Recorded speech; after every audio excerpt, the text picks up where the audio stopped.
and I'm currently building Teleportal full-time. It's a spatial computing startup. Oh, sorry. Hi, everyone. My name is Thomas Suarez, and it's great to be here at SONDERSLAND. I wanted to thank the organizers a lot for having me virtually. I'm a software and electronics engineer from Los Angeles, California, in the United States, and I'm currently building Teleportal full-time. It's a spatial computing startup designed to kind of democratize spatial computing technologies for all. So today I really want to talk to you about the next wave of computing as we see it, and this is spatial computing future. This is something that we're actively working on at Teleportal, and we're really excited to be working in this field and really encourage anyone who's interested to get involved. And if you have any questions during the talk, feel free to post them on the live chat. Happy to answer them toward the end of the presentation. So when we think of our phones, we think of these amazing devices. It's a way of communication, learning about our world, storing information, and processing and analyzing that data. As end users, we see these beautiful kind of mixes of glass and metal that allow us to just create kind of magical experiences. But as engineers, we actually see far more down into the stack of the phone. And there is so much abstraction going on in the phone down to kind of the lowest level in terms of the technological and engineering feats that are going on underneath. So the iPhone launched in 2007, and this is just 13 years ago. And it's crazy to think of all of the things that have happened during this mobile revolution. In just 13 years, so many different devices and things have become obsolete, but it's also brought new opportunities to the world. And this is such sophisticated technology, abstracted into such an intuitive product. But what's under the hood? Where did we come from? And what is the next best computing paradigm? So this is kind of going all the way back to the 1950s with the IBM mainframes. These are kind of colloquially referred to as Big Iron. They relied on magnetic media, similar to a lot of our computers today, with tapes and vacuum tubes and later semiconductors. But these were these kind of first computers that were able to actually take in machine code and process data in real time on input data and then output a result.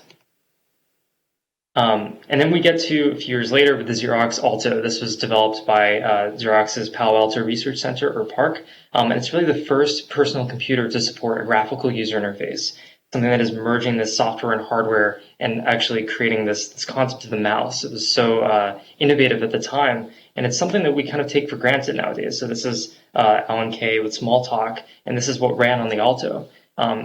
And it was the first time that we had seen this kind of transition to a graphical user interface from a command line interface or punch cards, which we had before.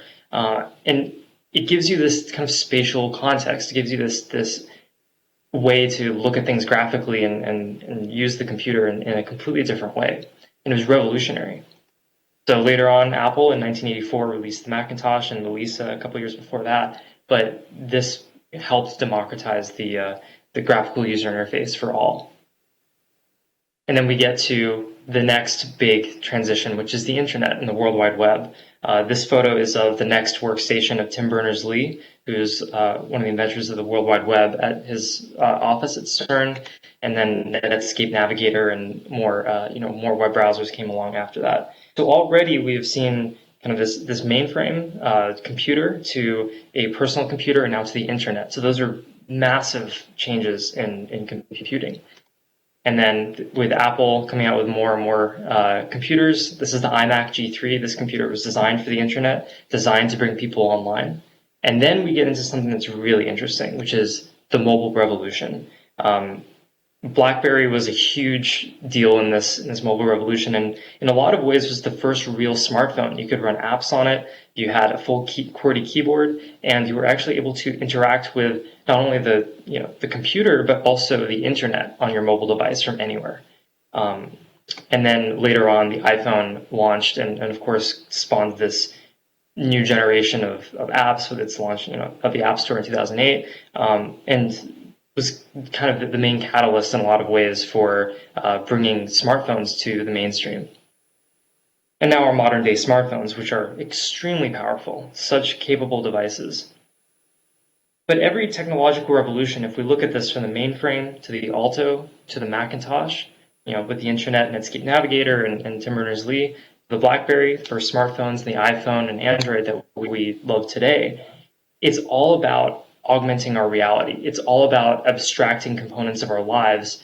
And the brain, in a lot of ways, is a really great storage medium. It's a great processing unit. In a lot of ways, it is the hard drive and the CPU of the human. And so, what we've done throughout human history is to offload knowledge and processing power through language, through technology, through devices.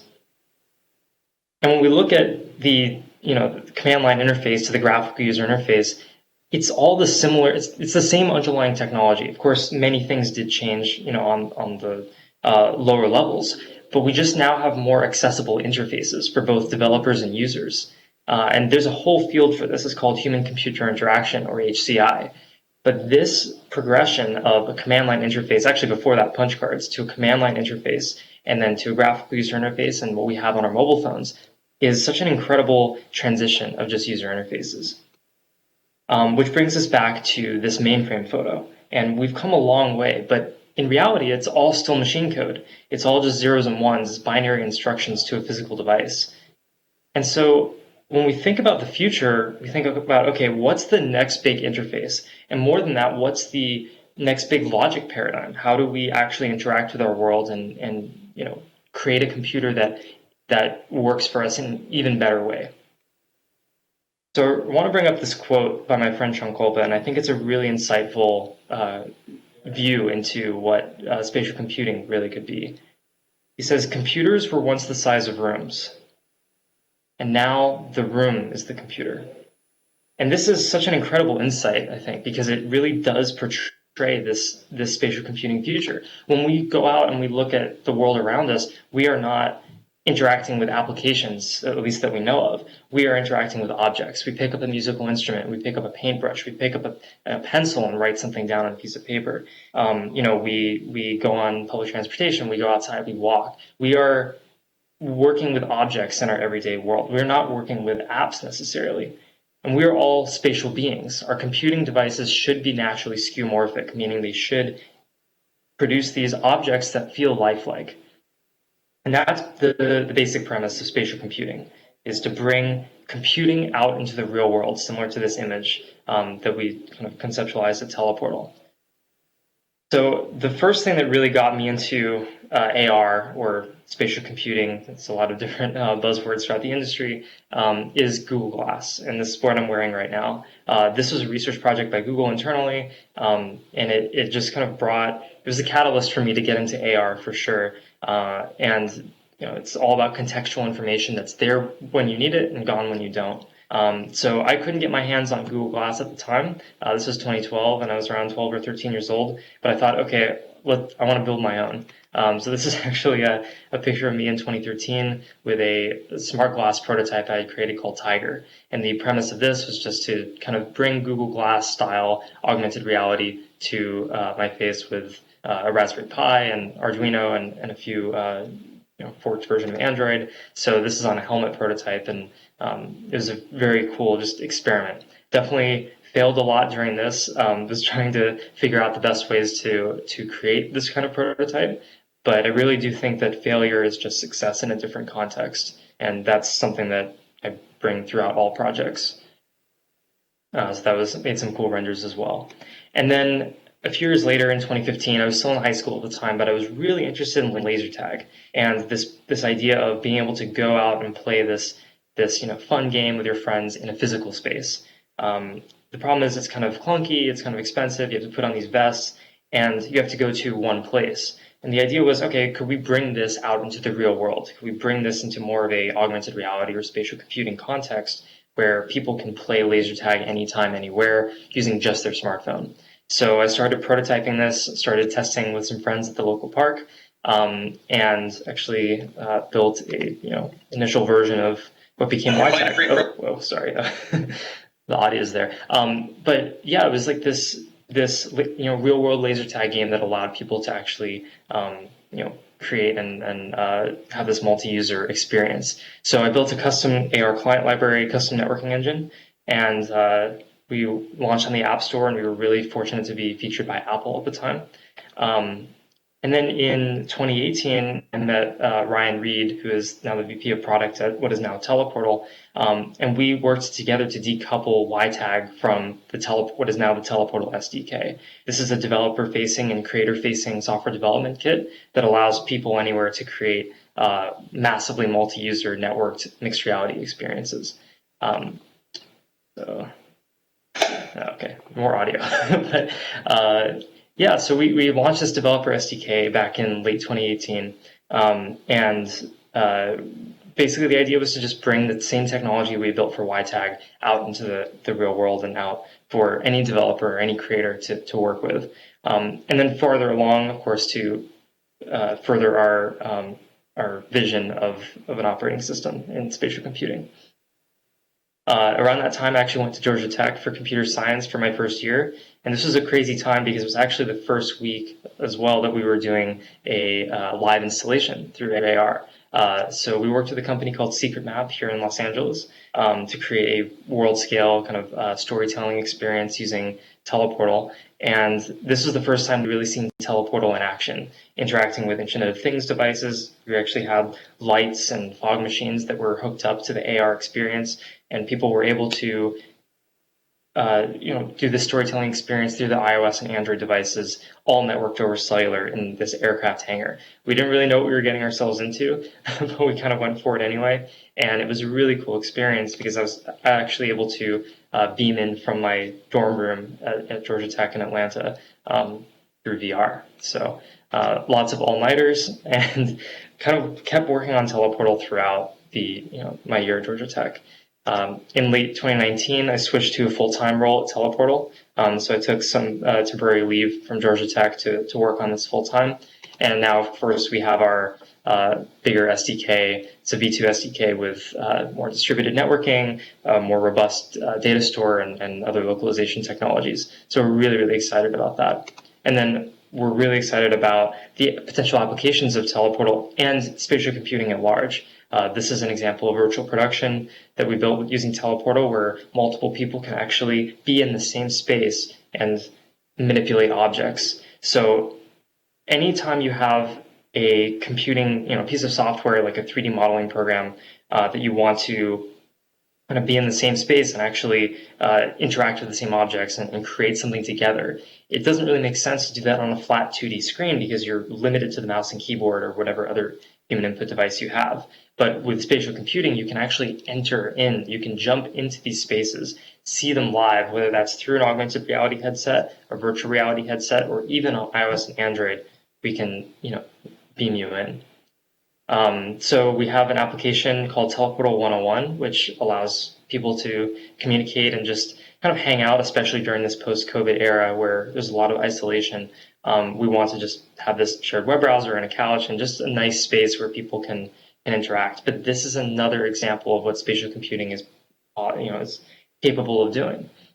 So I actually have some demos that we're going to try to do this live demo and see what happens. But yeah, if I just go on my iPad, we have Teleportal 101 here. So I will launch that. And we have this application called eChat within Teleportal 101. This is our shared Hangout space. So I'm going to log in here. And I'm actually I'm actually going through this world right now. And so I'm able to kind of look around. I can switch to AR mode, and we are in this space together. So if I hit that send button, I can actually airdrop this or send it to a friend. And so this is going to send a deep link that allows me to connect to the same space. So when I open it on, let's say I have another phone. Let's say this is my friend's phone. I'm going to log in. And we're just going to check out eChat. So I'll log in, and we are actually now in the same space. So we're able to kind of move around and see each other. Kind of difficult to see there. But yeah, we are able to see each other and use voice chat and have a kind of shared web browser. So there are a few different ways to get involved in spatial computing, and this industry really needs not only just software engineers and researchers and people on the HCI side, but it also needs interior designers, artists, filmmakers, everyone to come together and create in spatial computing, because this is, in many ways, we think, the next wave of personal computing and the next wave of computing in general. And it really does require everyone to come together, regardless of their background, just anyone who's very interested in coming and working on this new technology. So a few different ways to get involved. One is to join open source communities. There are plenty on GitHub and Discord. Another is to build apps and games, whether that's through Unity or Unreal or Teleportal. And then also to participate in meetups. On Twitter, it's kind of difficult during COVID right now to participate in in-person meetups, but Twitter is a great place to kind of meet more people and interact in the spatial computing landscape. But meetups were a big deal for me kind of growing up and just learning more about spatial computing and other concepts. I want to go back to this quote because this is the biggest idea, I think, of this talk is computers were once the size of rooms, and now the room is the computer. And Jean-Claude was right. This is a massive shift in computing. It's a massive shift for collaboration, for communication, just for everything that we do in our daily lives on technology. And so this grander vision of everyone being able to use these skeuomorphic objects, be in the spatial environment together, create together, learn together, is the future that we see at Teleportal. It's the future that we would really like to be a part of, and it's something that has to be built ethically and with privacy in mind as well. So with that, I want to say thank you. You can find me on Twitter at TomTheCarrot or on Discord. Feel free to join our Discord, or if you want to send me an email directly, absolutely feel free as well. And I'm happy to talk then. So thank you.